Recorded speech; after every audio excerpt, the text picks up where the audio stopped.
Hello and welcome to this video tutorial on using the iPad to support vision. Although iPads are available in different sizes, the screen or viewing area on most affordable iPads tend to be small compared to the average laptop or desktop screen. Yet despite their smaller screens, the built-in accessibility features offer many benefits, such as the ability to simply pinch to zoom in and out to see things more clearly. For example, on Safari. So just now I'm just using my fingers to zoom in and out by pinching in and out to magnify the screen.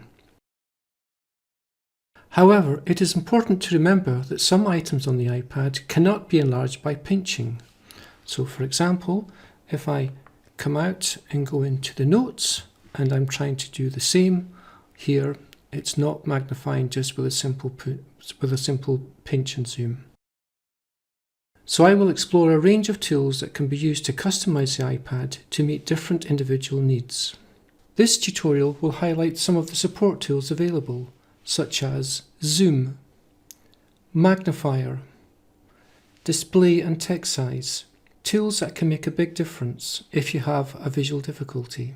If you have little or no vision, the iPad has a tool called VoiceOver, which reads aloud information on the screen, otherwise known as a screen reader. I will briefly cover VoiceOver towards the end of the tutorial. To supplement this video tutorial, you can download a poster using the iPad to support learners with visual difficulties from the COL website.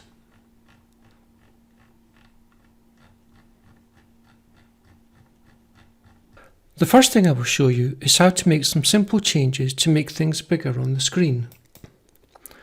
In this example, I am using the Notes app for reading and writing, and although I am pinching to enlarge information, nothing is happening. So to make the changes, what I need to do is to go into Settings, Accessibility, Display and Text Size. So if I press my home button, and down here I go into Settings, so I click on Settings. Then from General I go to Accessibility, and here you can see it here, Display and Text Size. So there are options to do things like make text bold for maybe subtle changes and for button shapes. So these you can see there's an underline under the accessibility at the top, and also there's things for labels. So I encourage you to sort of experiment with these buttons to see what differences they make. But what we're going to do is go into larger text. So if we go into larger text, and what we can do straight away is just increase this. So you can see even in accessibility, things are getting bigger. So if I go back to the Notes app now, you can see the text is much bigger. So let's go back into Settings. And let's also use the other option that was there. So let's go back into Accessibility, Display and Text Size. And this time what we want to do is to go back into larger text, and we want to click this button up here, Larger Accessibility Sizes. So that means now we can actually really make things bigger. So this won't work on all apps, it will work mostly on Apple type apps, but again it's worth exploring and experimenting to see what it will work with. Also notice as I scroll up and down the page how the text has wrapped on the page so that you're not having to go horizontal left and right. So everything is nice and easy to read. One thing to notice though is that when I go back to the desktop, nothing's actually changed on the desktop. So the icons are still quite small, the text is still quite small. So the next thing we'll look at is how we can make changes to the desktop and other items on the iPad. So what I'm going to do is I'm going to tap onto the settings icon, and from General I'm going to scroll down until I see Accessibility.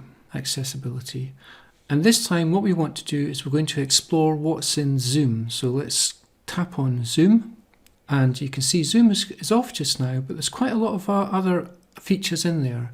And we're going to be covering some of these later. For example, follow focus, smart typing, and Zoom controller and Zoom region as well.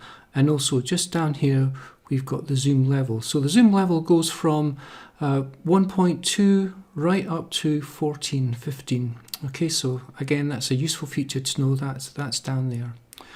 So before I switch zoom on, I'd just like to draw your attention to where it says zoom magnifies the entire screen. And you can see there's some instructions there. Double tap 3 fingers to zoom, drag 3 fingers to move around the screen, and double tap 3 fingers to drag and change the zoom. And I'll explain those, although you probably won't be able to see my fingers doing it.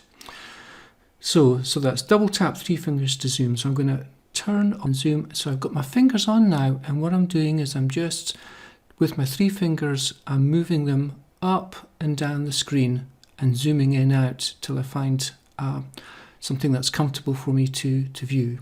Similarly, if I go to the home screen, remember we couldn't increase the icons with display and text size, but now if I just tap and double tap again, so I can just slowly, and with my 3 fingers on, I can also just move around the screen as well. Okay, so that's just using 3 finger double tap and 3 fingers to move around. So let's take that off, and we're back to the start again. So let's go back into accessibility and into zoom, and let's look at some of those other features. So that, for some people, it might be quite difficult to do that. So we can look at ways in which we can maybe make that a bit easier to do. And to do that, we can use what's called Zoom Controller. So I'm going to go into Zoom Controller, and again, there's some useful information here, what we can do. But I'm going to just tap on Zoom Controller so you get an idea, and you can see what happens is this icon appears. So let's turn it off and turn it on, and we've got Zoom Controller. So how does that work? So let's go back to the desktop, and it's still there. Now if I tap onto that, there's a menu, and what I can now do is there's a slider bar. So there's another way in which we can just easily magnify in and out rather than using our 3 fingers to tap to do that. So that's one option. But we also have different regions in which we can magnify. So just now, when I go to region, you can see it's the full screen. But we can maybe, for example, have a window option. So let's just tap onto that again, and let's look at the window option. That's it. So now we have a window option.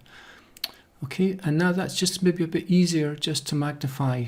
There's not a great deal of magnification there, but let's just tap on the magnification, and now we can just zoom in, seeing that information. So that might be quite handy. Now, you can also, just by tapping onto the Zoom Controller, we can resize the lens.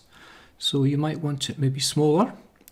You can see they've got the buttons, or you might want it to make it bigger, like that.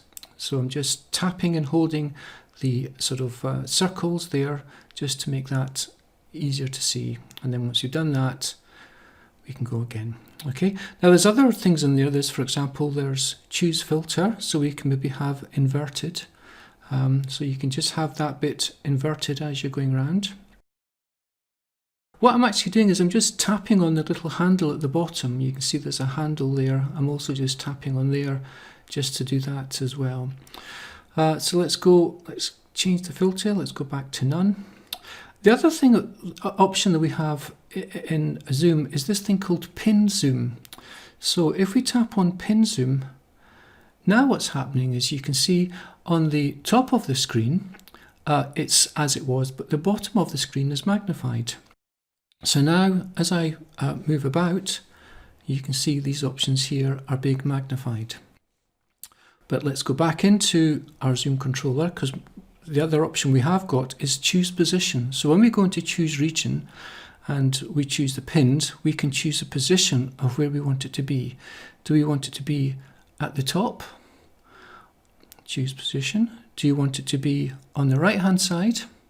So now when I'm moving these items about, one's larger and one is, so that's splitting the screen in half. But again, you can just tap onto the controller and you can move that just as you want it. And finally, we can go into choose region, and we're on pin zoom.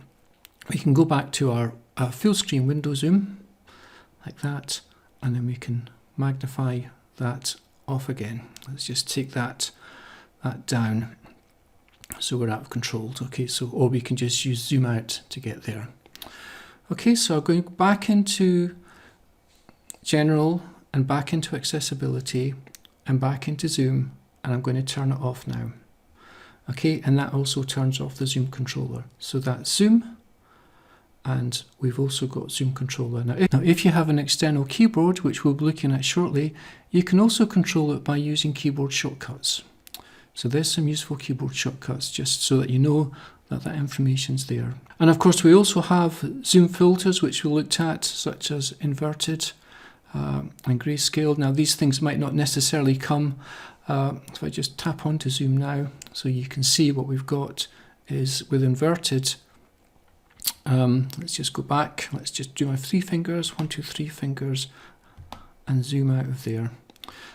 So that's, you can see how you can sort of invert the colours of the zoom as well. So lots of useful features that are in there that would work. Now if I switch zoom off, the colour will go as well.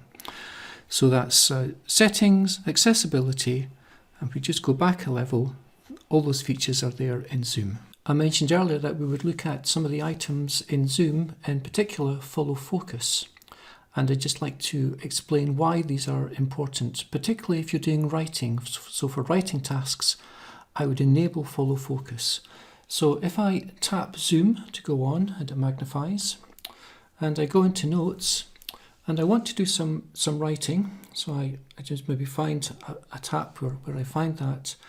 And what I find is that it's difficult to actually see the on-screen keyboard. So even if I move a place into my document, it's actually quite difficult to navigate and to actually do any writing here. So what I'm now going to do, I'm going to go back.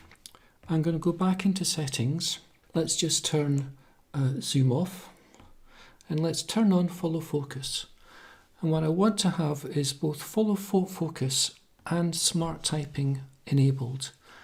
And the text underneath says smart typing will switch window zoom when a keyboard appears and move to the window so the text is zoomed but the keyboard is not. So why is that important? Okay, so let's just tap on zoom and let's go back into notes. Now if you think about it, compared it to the last time, now if we do some typing, you can see what happens is you can actually see the keyboard this time and you can still see the text. So that would allow you to continue to write with having the text magnified and the keyboard on-screen keyboard. And of course, if you wanted to use a Bluetooth keyboard or an external keyboard, then what would happen is that the keyboard would just zoom to the bottom and you'd be able to write as normal. I would now like to demonstrate another tool which can be found in accessibility. So down into the settings icon and into accessibility, and this tool is called Magnifier. So here's Magnify here, accessibility and Magnifier, and we'll just click or tap onto it. And we can see that Magnifier lets you use your device's camera to quickly magnify your surroundings when enabled. Well, I'm just going to turn mine on. So Magnifier would be useful if you maybe need some support to read worksheets, printed worksheets, or if you're maybe in a restaurant and you need to read a menu. It could be quite useful for that because essentially it just magnifies any printed information such as worksheets, activity sheets, these types of things. So let me just go to the home screen. Now I've turned it on. So depending which version of iOS that you have, the iPad's operating system, you probably need to find or locate the Magnifier app, because although it's part of accessibility, it's a separate app, and here it is here. And of course you could always do the spotlight search if we're doing a search for Magnifier that way, and it comes up first in the list. So I'm going to tap or click onto Magnifier and we'll explore some of its features. So here I've mounted a worksheet, the Roman roads, onto a stand to make it easier to hold and for stabilisation. And you can see there's just some different activities that we can use, including an activity sheet. So it really is important that when you use Magnifier, you have something that you can position or hold the papers onto just to make it easier to hold the iPad. So here I can zoom in. I'm using the zoom in feature to zoom into an appropriate level. Also, there are some features down here, for example, the brightness, so you can adjust the brightness. You can also adjust the contrast for clarity. And there are also some colour filters, so if you want to view the document in different colours, they're also available as well.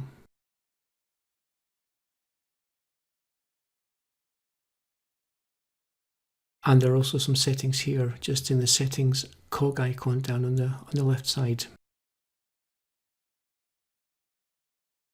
So the other feature that's also available is that you can take a photograph just by pressing the plus sign. So I've pressed the plus sign and now that's stored on my camera, but I can still use Magnifier to zoom into the saved photograph or the saved image. So we can zoom in and out of that image, and we can also apply the filters. So you can use the filters and the magnification as you're viewing it and after you've taken a photograph of it as well. So two ways in which you can use it. So just another example of where you can magnify in, and you may need to move the document around just to magnify into the appropriate place.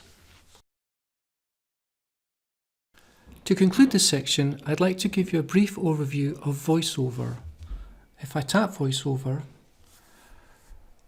VoiceOver tells us that it speaks items on the screen. So VoiceOver is essentially a screen reader which will read back information that's on the desktop. And the information we're told here is we tap once to select an item, double tap to activate an item. So let's turn on VoiceOver. VoiceOver on. Settings. Landscape. Home button to the right. VoiceOver on. VoiceOver off. And I double tap to turn it off. But within this category there's lots of other options, so I highly recommend that you take some time to explore some of the features and tools that are here. For example, where you see Braille, you can attach a Bluetooth Braille display to the iPad as well, and it will read that information too. So we'll turn VoiceOver on again, and I'll just explore some items on the desktop and how that looks. VoiceOver on. Settings. Landscape. Her. Apple Apps folder. 18 apps. Work folder. 3 apps. Camera. Double tap to open. So it's now telling me to open up camera. I need to double tap. So if I go to Notes. Notes. Double tap to open. And also I can use my finger just by swiping along to move back and forward. So if I move my finger along, it should then just Apple go back. Apps folder. 6 folder. Work folder. Camera. Notes. As well. So there's another way. Double tap to open. There's lots of gestures to remember for VoiceOver. So if I double tap now. Notes. Exit full screen. Button. And what I want to do is just by, again, swiping my finger to the right. Checklist. Camera. Show handwriting. Note actions. New note. The 21st of October 2020 at 15:34. And now I want VoiceOver to read the information in my notes. Note. When did the Romans invade Scotland? New line. The Romans first invaded Britain in 55 BC but did not launch a real and lasting invasion until AD 43. New line.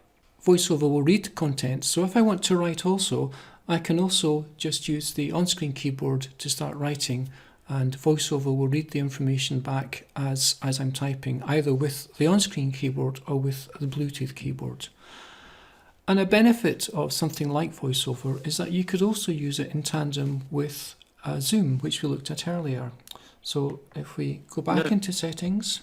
Dock. Settings. Settings. And into accessibility. Accessibility. Button. Accessibility. Heading. And into Zoom. Zoom. Off. Zoom. Accessibility. Back button. Zoom. Head. Zoom. Off. Zoom. On. Double. Apple Apps. Dock. Settings. So I'm just going to magnify my screen, and I'm just going to... App Store. ebooks/audio folder. 9. Planning mind mapping folder. 5 apps. It does take quite a lot of time to get used to, but you can see that down at the bottom here, just in commands, there are commands just to help get you started. So if you want some basic interaction on how to activate there are lots of information there. But I certainly recommend a voiceover as for someone who maybe has quite a severe visual impairment or is maybe blind.